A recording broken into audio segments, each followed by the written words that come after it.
bersyukur, saya bersuka cita bisa hadir di konferensi ini dengan para pastor yang cutting edge, yang kekinian.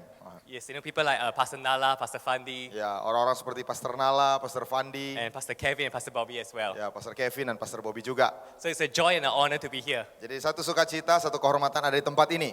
So I love the whole idea of ICOLC conference. Ya, saya belajar ide dari ICOLC conference ini. I really agree that churches Yeah. must have structures, systems, processes. Ya, saya sangat setuju bahwa gereja itu harus memiliki struktur, sistem dan juga proses. And it's exciting that today we are talking about the next generation. Dan saya bersemangat karena hari ini kita membahas tentang generasi yang akan datang.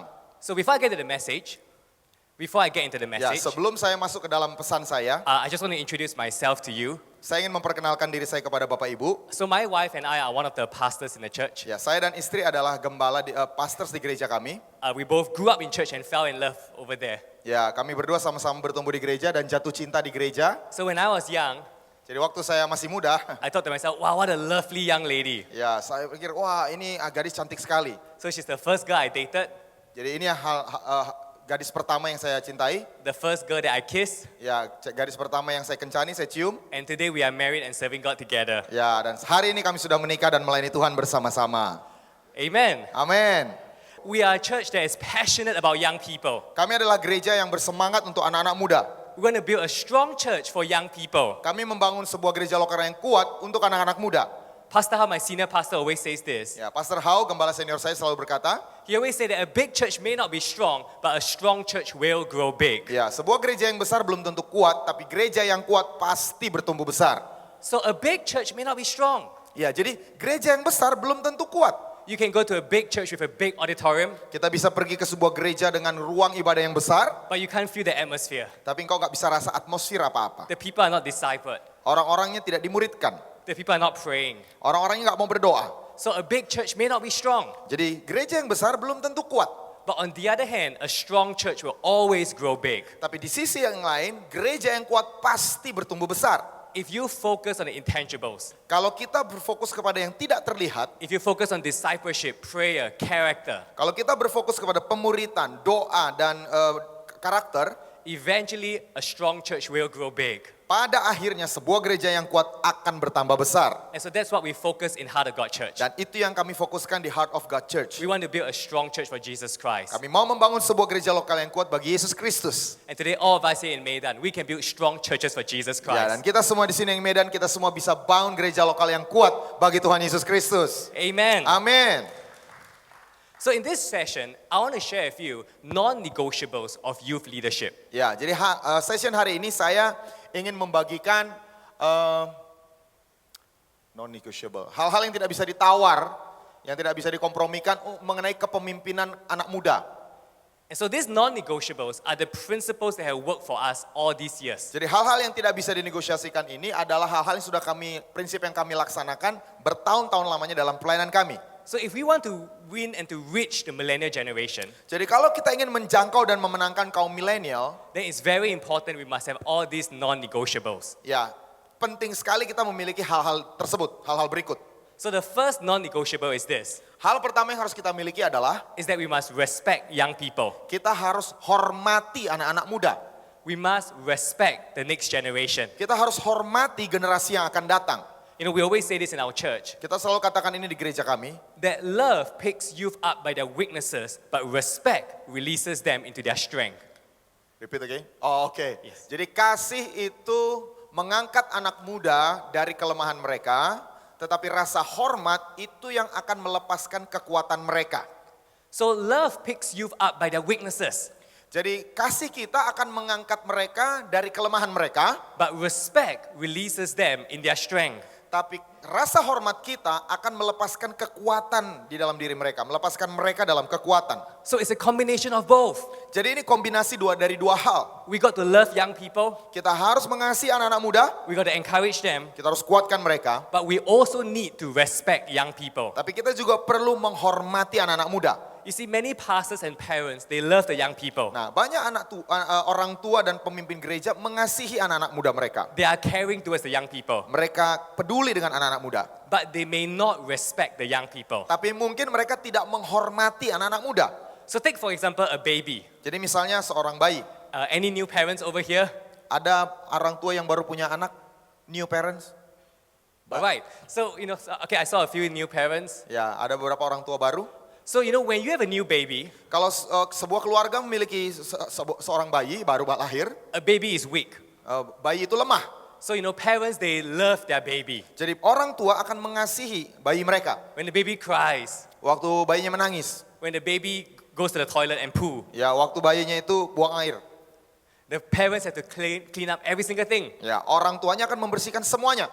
So the parents love the baby. Jadi orang tuanya mengasihi bayinya. But eventually, when the baby grows to become a teenager, Tapi waktu bayi ini beranjak menjadi seorang remaja, young people, they don't just want your love, anak muda atau remaja ini tidak hanya mau kasih Anda, but they also want your respect. tapi mereka juga mau rasa hormat Anda. So the problem is that a lot of parents do not change in their mindset. Nah, masalahnya adalah banyak orang tua tidak mengubah pola pikir mereka. They love the young people, Mereka mengasihi anak-anak muda, but they do not change to start to respect the young people. tapi mereka tidak mau berubah untuk mulai menghormati anak-anak muda. So if we want to reach the millennial generation, Jadi kalau kita mau menjangkau anak muda milenial, generasi, we got to respect them. Amen. kita harus menghormati mereka. Amin.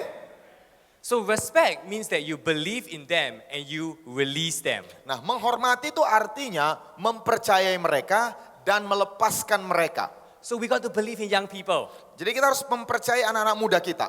So I came to Heart of God Church when I was 13 years old. Ya, saya bertobat di Heart of God Church waktu saya usia 13 tahun. There's a picture of me then. Ya, ini waktu saya umur 13 tahun. I hope I look quite cute then. Ya, agak cute waktu itu. I remember that one day, my senior pastors came to me Ya, suatu hari gembala senior saya datang kepada saya. and he said, Charleston, we want you to plan the entire youth camp. We want to plan the entire youth camp. Charleston, kita akan merencanakan satu camp anak muda yang besar. I remember as a 13-year-old, Nah, saya ingat masih usia 13 tahun. I have never felt so important in my life before. Ya, saya tidak pernah merasa sepenting itu sebelumnya dalam hidup saya. I was like, Pastor, really me? Ya, saya bilang, Pak, benar-benar saya yang mau dilibatkan? Do you want me to plan the entire camp? Kamu mau saya yang merencanakan seluruh camp? I do not know how to do it. Saya nggak tahu bagaimana melakukannya. But they said, we believe in you. Ya, tapi mereka bilang, kami percayai kamu. And on that day, Dan hari itu, I felt I scored the World Cup or the soccer winning goal. The soccer, football winning Ya, goal. saya ngerasa jadi juara sepak bola hari itu. I felt like Superman that day. Ya, saya merasa jadi juara dunia sepak bola, saya merasa jadi Superman hari itu. I couldn't wipe the smile off my face. Saya tidak bisa hapus senyuman dari wajah saya. But afterwards came the difficult part. Tapi sesudah itu datanglah bagian sukarnya. I had no idea how to plan a camp at all. Saya nggak punya ide sama sekali merencanakan sebuah camp. But Pastor Leah, my senior pastor, she will patiently teach me and guide me. Tapi Pastor Lia, ya gembala senior Yes. saya dengan sabar menuntun saya. She will teach me how to use the Excel sheet. Ya, Excel sheet. Excel. Ya, beliau mengajar saya menggunakan Excel She will sheet. teach me how to plan the program, the food, the games. Ya, beliau mengajari saya bagaimana merencanakan susunan acara, makanannya, permainannya. So in the end, it was a great youth camp. Jadi pada akhirnya itu camp anak muda yang luar biasa. And more than that, they sat down with us after the camp to debrief and encourage us. Ya, dan sesudah camp selesai, mereka duduk bersama kami, membriefing kami dan menguatkan kami. She told us our strengths and the areas we can grow in. Ya, mereka menjelaskan di mana kekuatan kami dan di mana area-area di mana kami harus bertumbuh, masih bisa bertumbuh. And they even give me a very first book. Dan mereka bahkan memberikan saya sebuah buku pertama kali. The book is How to Be a People Person by John C. Maxwell. Ya, bagaimana menjadi people person, karangan John C. Maxwell. Imagine giving a leadership book to a 13-year-old, Bayangkan memberikan sebuah buku kepemimpinan kepada anak umur 16 tahun. but they believe in me. Tapi mereka percayai saya. And they said, Charleston, you will be a great leader in the future. Dan mereka berkata, Charleston, kamu akan menjadi pemimpin besar di masa yang akan datang. So my pastors, they respected me. Jadi gembala saya, mereka menghormati saya. And they released me into my destiny. Dan mereka melepaskan saya menuju tujuan hidup saya. Not in the future, Bukan di masa depan, but right here, right now. tapi di sini dan saat ini. We got to believe in the next generation. Kita harus mempercayai generasi yang akan datang. At 13 years old, Pada usia 13 tahun, I was also given 2 people to lead. saya diberikan 2 Two orang members. untuk saya pimpin. I don't think I did a very good job then. Ya, saya rasa saya nggak melakukan pekerjaan bagus waktu itu. They didn't stay in church after that. They didn't stay in church after Oh, that. ternyata mereka nggak bertahan di gereja sesudah itu. At 13, I also started playing the drums and the bass on the worship team. Ya, usia 13 tahun saya mulai main bass dan drum di gereja. At the point of time, we had great heart but terrible skills. Ya, waktu itu kami punya hati yang luas, tapi skillnya payah. We could not stay on the tempo. Ya, kami nggak bisa jaga tempo. but thank God, I think the anointing got us through it. Ya, saya bersyukur pengurapanlah yang membuat kami bisa bertahan. At 15, I became a cell group leader Ya, usia 15 saya menjadi pemimpin cell group and started preaching in connect groups. dan mulai berkhotbah di cell group, di connect group. At 17, I was leading 7 cell groups with 130 people. Pada usia 17 tahun saya memimpin 7 cell group dengan 130 orang anggota. So through every single step, Jadi melewati setiap langkah, my pastors, they believe in me and they made me successful. gembala saya mempercayai saya dan membuat saya sukses. You know, before I hit 21 years old, Sebelum saya usia 21 tahun, God gave me a dream. Tuhan memberikan saya sebuah mimpi. And God spoke to me to lead 1,000 people in church. Dan Tuhan berbicara kepada saya untuk memimpin 1.000 orang di gereja. At first I was thinking, God, you must be kidding. Ya, awalnya saya bilang, Tuhan bercanda nih. I have never heard a young person leading 1,000 people before. Saya tidak pernah dengar seorang anak muda bisa memimpin 1.000 orang sebelumnya. So I went up to tell my senior pastors. Jadi saya pergi dan berkata kepada gembala senior saya, I thought they would say I'm crazy. ya saya pikir nanti pasti mereka bilang saya gila. But they say, you know what, Charleston, that's a great dream. Ya, tapi mereka justru bilang, Charleston itu mimpi yang besar, yang hebat. They say, we have never seen any young people lead 1,000 people before. Mereka berkata, kami tidak pernah melihat ada seorang anak muda memimpin 1.000 orang sebelumnya. And they said, you can do it. Dan mereka bilang, kamu bisa melakukannya. So I fast and pray. Jadi saya berpuasa dan berdoa. I brought revival. Saya membawa revival. I train up leaders. Saya melatih pemimpin-pemimpin. And when I was 21 years old, Dan waktu saya usia 21 tahun, I was leading 1,000 people in saya church. memimpin 1.000 orang di gereja. So praise Jesus. Puji Tuhan Yesus. So today I want to show you that it's possible. Jadi hari ini saya menunjukkan bahwa mungkin I am an example of discipleship. saya adalah contoh dari pemuritan. If God can use me, Kalau Tuhan bisa pakai saya, God can use all the young people right here in Medan. Tuhan bisa pakai semua anak muda di sini di kota Medan. Amen. Amin. So many people think that youth ministry is just about loving the young people. Nah, jadi banyak orang berpikir bahwa pelayanan anak muda itu isinya cuma mengasihi anak muda. And don't get me wrong, loving young people is important. Dan jangan salah, mengasihi anak muda itu memang penting. But what's really important is not just love, but we got to respect the young people. Tapi yang juga tidak kalah pentingnya, kasih anak muda tapi juga hormati mereka. And so after so many years, Jadi sesudah bertahun-tahun, our church, we are still believing in the next generation. gereja kami tetap percaya dengan generasi yang akan datang. The first generation has grown up, Generasi pertama sekarang sudah beranjak dewasa, and now we are raising up many more generations as well. dan kami sekarang membangkitkan banyak generasi baru berikutnya. So in Heart of God Church, we have this saying. Jadi di gereja kami ada satu pepatah perkataan. We say that youth are leaders today, not just tomorrow. Jadi anak muda adalah pemimpin masa kini, bukan hanya masa yang akan datang. So young people are leaders today. Jadi anak muda itu pemimpin masa kini. Many people say that youth are leaders of tomorrow. Banyak orang berkata anak muda itu pemimpin masa depan. And I agree. Dan saya percaya They are the leaders of tomorrow. bahwa mereka adalah pemimpin di masa depan. They are our future. Mereka adalah masa depan kita. But that statement is only half true. Tapi statement tadi itu cuma separuh benar. I believe that young people are leaders today as well. Saya percaya bahwa anak muda juga adalah pemimpin masa kini. So they are leaders today, not just tomorrow. Jadi anak muda adalah pemimpin hari ini dan bukan hanya hari depan. So we got to believe in them. Jadi kita harus percayai mereka. And the amazing thing is this, Dan hal yang mengagumkan adalah, that after close to 20 years of church history, of Heart of God church history, ya sudah gereja kami ini hampir 20 tahun usianya, the average age of our church is still 22. rata-rata usia gereja kami itu masih 22 tahun. That means we are very deliberate about reaching the next generation. Jadi artinya kami masih tetap percaya menjangkau generasi yang akan datang. Over 70% of the church is under 25. 70% dari jemaat kami di bawah usia 25 tahun. So in my church, I'm considered old and a dinosaur. Ya, jadi di gereja kami, saya ini udah dianggap orang tua, udah dinosaurus.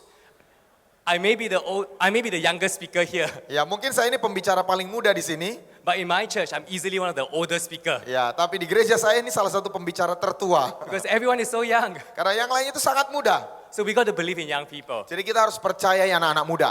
The youngest cell group leader in our church, he is 14 this year. Ya, pemimpin sel grup paling muda di gereja kami tahun ini 14 tahun umurnya. And not just one of them, Dan, sorry? not just one person, but a Ya, whole group of them. ya, dan bukan hanya satu orang, ada banyak usia seperti ini pemimpin sel grup. So one of the cell group leaders, his name is Marcus. Dan salah satu pemimpin sel grup namanya adalah Markus. He is 14 years old this year, Tahun ini dia usia 14 tahun. and he's leading 20 people. Dan dia sudah memimpin 20 orang. So this is his connect group. Jadi ini adalah connect grupnya. You can see they're all really young people. Ya, saudara bisa lihat masih kecil-kecil semua, muda-muda semua. Sorry. So Bukan last kecil, muda. So last year we included Marcus into a dinner with all the overseas pastors. Ya, jadi tahun lalu kami undang Markus ini untuk makan malam bersama pendeta-pendeta dari luar negeri. We have this thing called the Heart of God Church Experience, Ya, kami sebut ini adalah pengalaman Heart of God Church.